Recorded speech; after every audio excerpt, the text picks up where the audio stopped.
न्योली नाद सुभान गति ये लड़े भुअंग हमेश।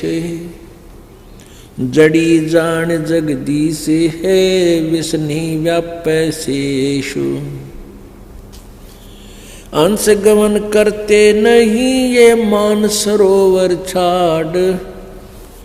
कौवा उड़ उड़ जाता है वो खाते मांसाहार। अंश दशा तो साध है सरोवर है सत्संग। मुक्ता हलबाणी चुगे ये चढ़त नवेला रंग। अब इन 4 पंक्तियों में 3 पंक्तियों में कैसा कमाल किया है। न्योली नाद सुभान गति लड़े भुजंग हमेशे। जड़ी जान जगदीश है विष्णा व्यापै शेष। अब क्या बताते हैं गरीबदास साहिब जी अपनी अमृतवाणी में कि जैसे नेवला एक जानवर होता है, वो 9 इंच का उसे गिलहरी आपने देखी हो, गिलहरी इससे थोड़ा बड़ा होता है और ब्राउन कलर के उसके बाल होते हैं, बाल ब्राउन कलर होता है। ऐसा ही मिलता जुलता इतना ही प्राणी होता है और वो सर्प को मार देता है। सर्प कितना लंबा होता है, को 6-6, 7-7 फुट का, 8-8, 10-10 फुट का लंबा हो जाता है। लेकिन वो छोटा सा प्राणी उसको कैसे मार सकता है? उसकी एक विधि, एक तरीका है उसके पास। वो सर्प को उस समय छेड़ता है जब उसको आसपास ये पता होता है कि इस झाड़ी में वो जड़ी है, उस जड़ी को सूंघ लेता है, उस जड़ी की महक को अपने अंदर समा लेता है और आकर के सर्प के सामने खड़ा होकर नेवला अपने श्वास छोड़ देता है। उस जड़ी की महक सूंघ कर जो आया था वो सर्प को सूंघा दी। उस जड़ी के सामने, उस जड़ी की महक के सामने सर्प को चक्कर आने लग जाते हैं, वो बेसुध हो जाता है। अब नेवला क्या करता है, जड़ी उस झाड़ी में जाता है, वो सूंघ कर आता है उस जड़ी को और सर्प के सामने दूर से निकट आकर के कभी दूर हो जाता है, कभी निकट आता है और ऐसे छोड़ देता है उसको, श्वासों को। अब सर्प चक्कर काट, वो डरता उस जड़ी से, तो भागने की चेष्टा करता है और कुछ उसको वो ऐसे डगमग सा हो जाता है। तो फिर भाग के वो जंप लगा के नेवला उसके पीछे सर्प के शीश पर आ बैठता है, पाछे के, और उसको पकड़ देता है और फिर मुंह के ऊपर फिर श्वास फिर छोड़ता उसके, और वो कति बेसुध हो जाता है। तो सर्प को पकड़ के मार डालता है, नोच डालता है, खत्म कर देता है मुंडी से, मुख से, फन से खत्म कर, फिर मर जाता है। तो यहाँ क्या बताते हैं कि ये काल तो समझ ले अजगर है और आप नेवला हो। इस काल को आपने कैसे जीतना है, उसकी विधि है। कबीर परमेश्वर पूर्ण ब्रह्म की साधना, उस जगदीश की साधना, वो जड़ी है। और उस सच्ची साधना सतनाम के आगे कहते हैं शेष नाग भी हो। यानी यहाँ के जो छोटे मोटे काल के व्यवस्थक अनुचर, ये देवता भैरव भूत आदि, इनका तो कहना है कि है अगर इस नाम के सामने वो काल भी आ जाएगा तो भी उसकी नहीं बसावेगी तुम्हारे सच्चे नाम के सामने, मर्यादा से भक्ति करने वाले की। न्योल नाद सुभान गति ये लड़े भुअंग हमेश। जड़ी जान जगदीश है विष्णा व्यापै शेष।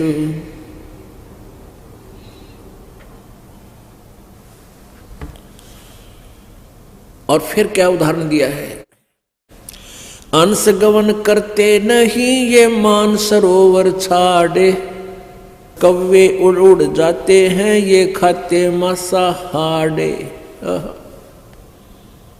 अंश दशा तो साध है, सरोवर है सत्संग, मुक्ता हलबाणी चुगे फिर चढ़े नवेला रंग। हंस जो होते हैं, संत मते में हंस किसे कहते हैं?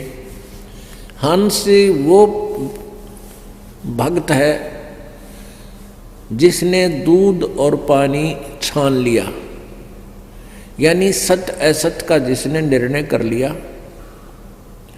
बीड़ी शराब मांस तंबाकू चोरी ठगी जारी बकवादों से परहेज कर लिया।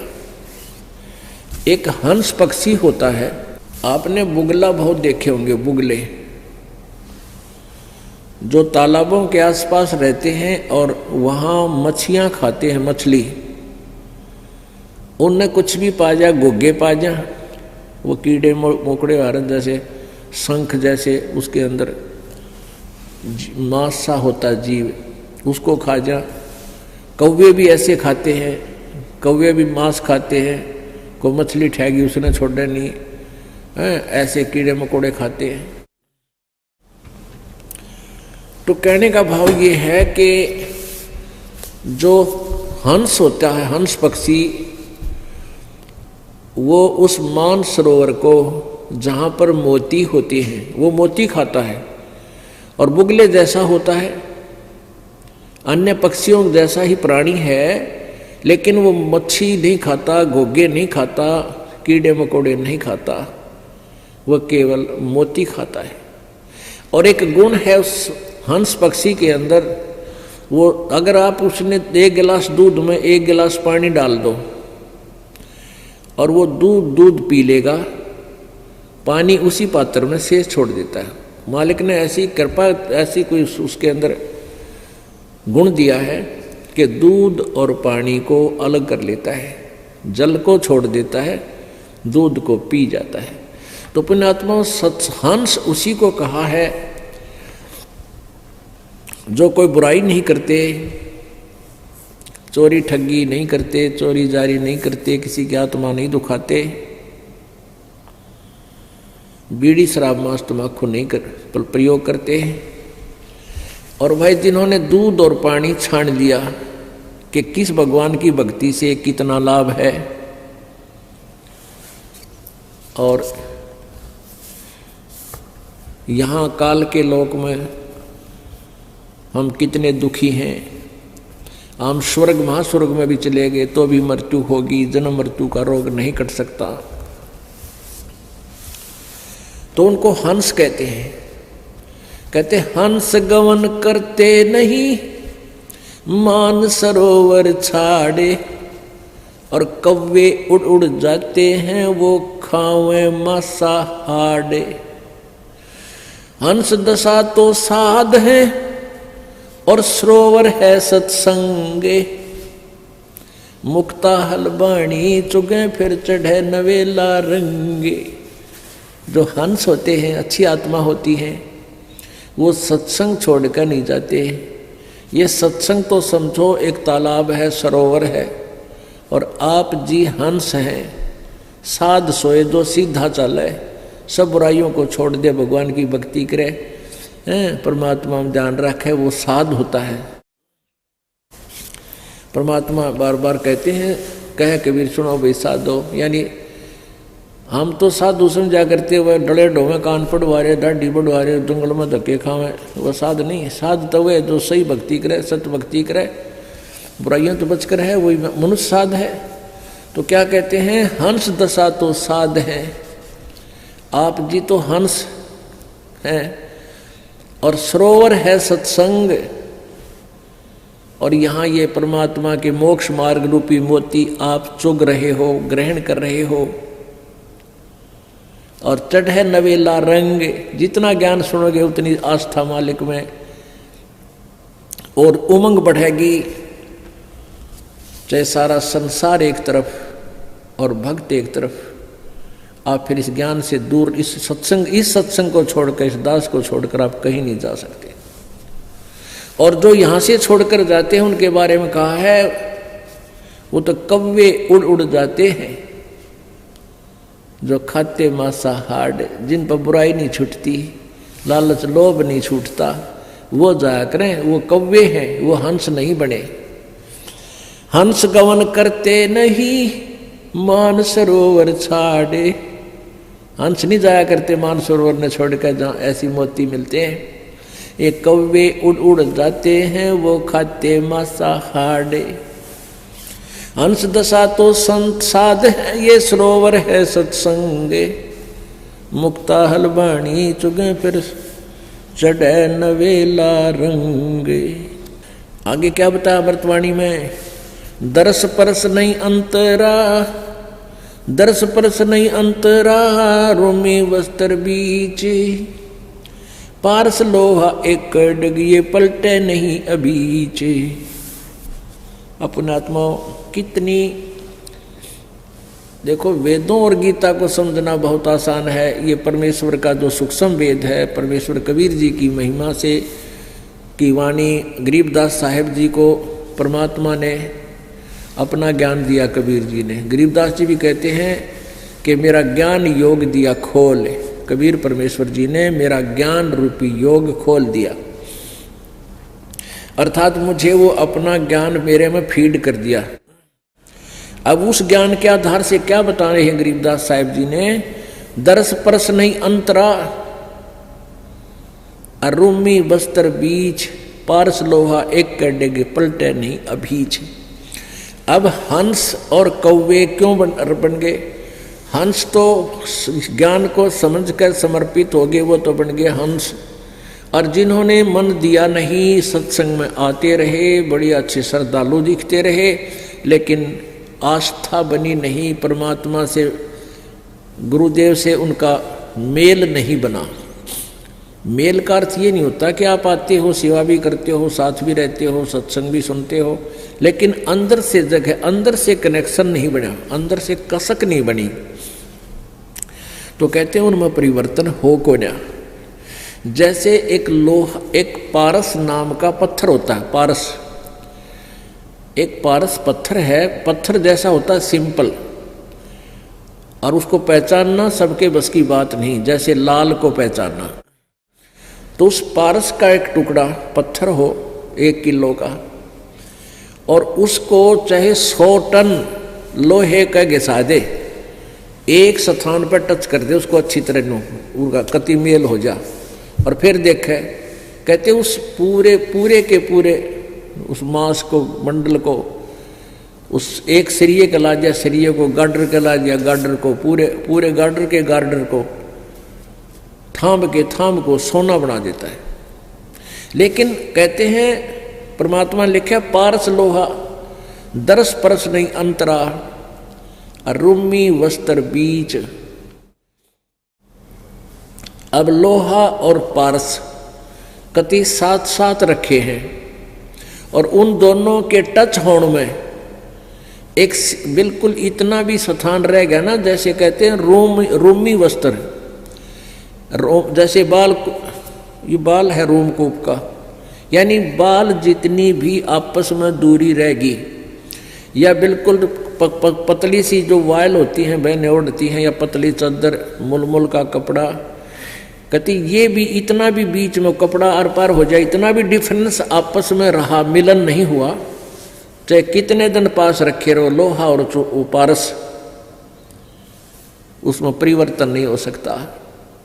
यानी जो व्यक्ति यहाँ भी रहते हैं, गुरुदेव के साथ रहते हैं, सत्संग भी सुनते हैं, और मिले नहीं मन से, वो हंस नहीं बन सकते, वो कौवे रहा करें। और ऐसे कौवे फिर छोड़कर इसको स्थान को जा सकते हैं, वो जाएंगे कि उनकी आदत सुधरी नहीं। आप प्रतिदिन पढ़ते हो नित्यनेम में, बिन गुरु मिले मोहे ना पावे। अब गुरु तो पास ही होते हैं, मिलने का अर्थ क्या है? गुरु जी से एक ही भाव हो जाना, समर्पित हो जाना, मन में दोष ना रखे, गुरु जी कहते हैं गुरु मानुष कर जानते तो ते नर कहिए अंध हुए दुखी संसार में आ गए यम के फंद। तो यहाँ उस स्थिति को क्लियर किया है। दरस परस नहीं अंतरा रूमी बस्तर बीच,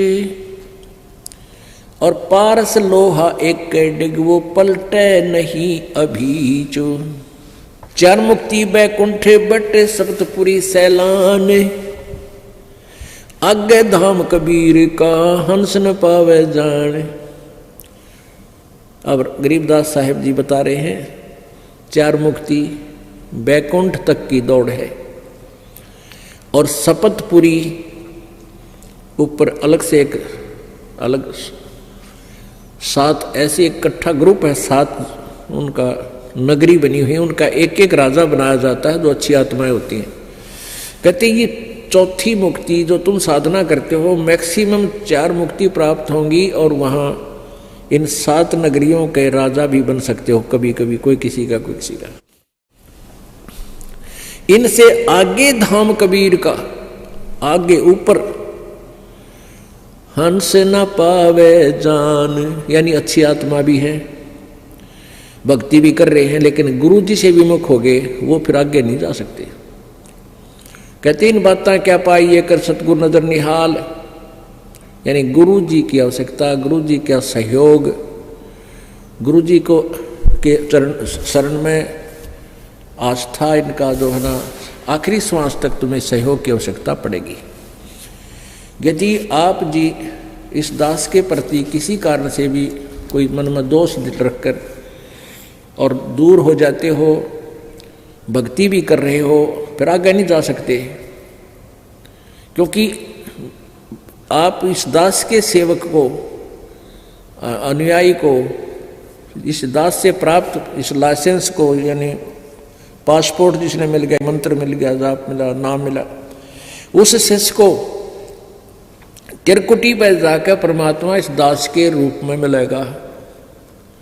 और आप जी हैं जैसे आपका अंतःकरण मिला हुआ इस दास से, जब भी दास बाहर आता है तो आपकी आंखें एकटक लग जाती हैं, कहाँ है गुरु जी, कहाँ से खड़े हैं, तो वो ही दशा होगी वहाँ पर।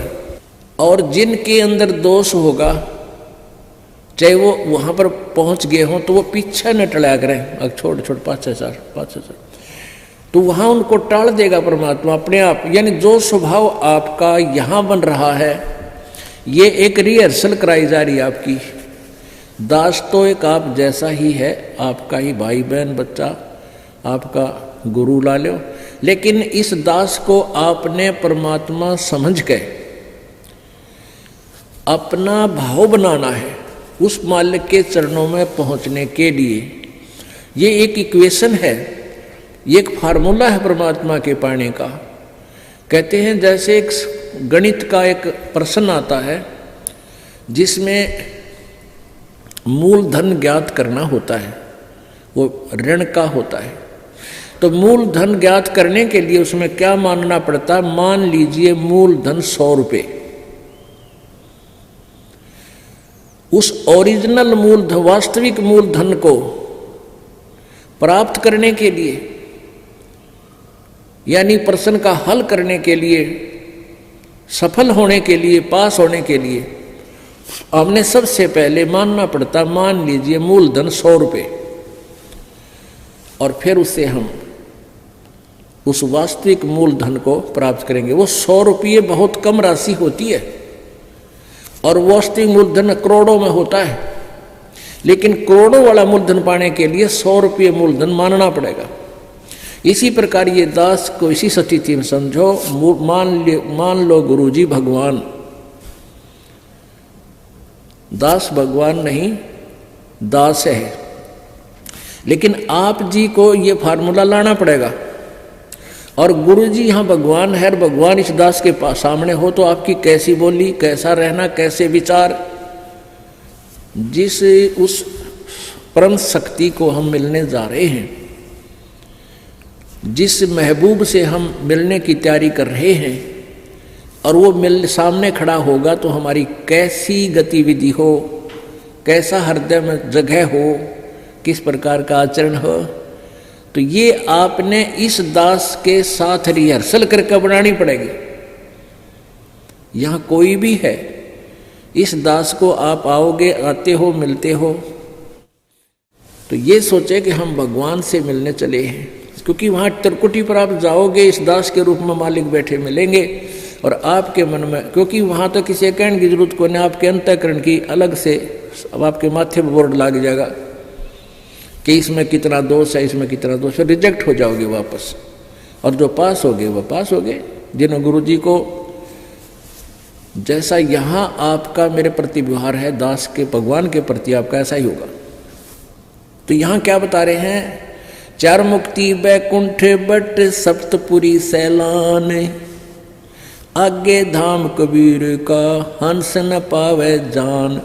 वहां नहीं जान पाओगे, वहां नहीं जा सकोगे जब तक आप गुरु जी के प्रति पूरी श्रद्धा नहीं होगी। मौन रहे मग्नालय है ये मार्ग बंकी बाट, सुन शिखर गढ़ सुरंग है कर सतगुरु से साठ। साठ माने सतगुरु जी से सौदा कर ले, और सतगुरु के बिना आगे नहीं जा पाओगे। मौन रहे मग्नाल है और मार्ग बंकी बाट, और रास्ता बहुत टेढ़ा आगे का। सुन शिखर गढ़ में सुरंग है, ऊपर कहते एक ऐसी सुरंग में से निकाल के ले जाएंगे भंवर गुफा से। कैसे निकलोगे, कर सतगुरु से साठ।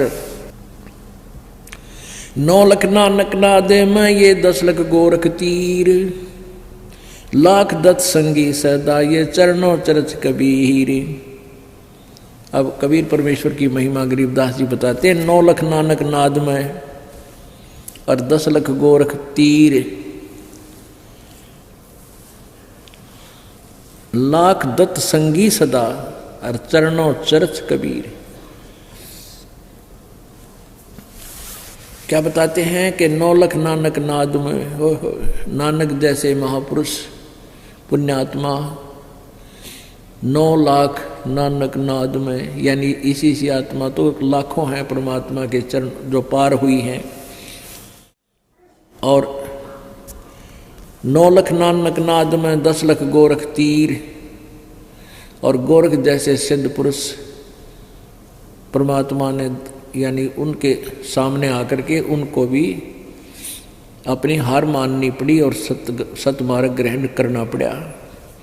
लाख दत्त संगी सदा ये चरणों चर्च कबीर, दत्तात्रेय जैसे भी, क्योंकि हम जिन महापुरुषों की गणिमा ही मान बैठे हैं उन्हीं के नाम गिनाए जाते हैं कि ऐसे ऐसे तो उस परमात्मा के चरणों में कितने आके समर्पित हुए। 9 लख नानक नाद में ये 10 लख गोरख पास, अनंत संत पद में मिले ये करोड़ तेरे रविदास। अब कहते परमात्मा की शरण माने के बाद